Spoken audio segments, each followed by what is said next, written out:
কার সাথে টক্কর দিচ্ছ?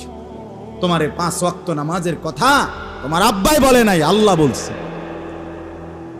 তোমারে 5 ওয়াক্ত নামাজের কথা তোমার মসজিদের ইমাম বলে নাই, আল্লাহ বলছে। আল্লাহ বলছে। তুমি কার লগে তেড়ামিটা করলে? গাত্তারামিটা কার লগে করলে? আমি এই জন্য সবসময় বলি, এই পৃথিবীতে আসমানের নিচে জমিনের উপরে সবচেয়ে বড় গাদ্দার, সবচেয়ে বড় গাঁটতারা বেয়াদব কে? বেনামাজি। যে ওই সবচেয়ে বড় বেয়াদব, ওই নিকৃষ্ট বেয়াদব, ওই গাদ্দার, ওই গাঁটতারা, ওই ঘাউরা নাম্বার 1, গাউরা নাম্বার 1।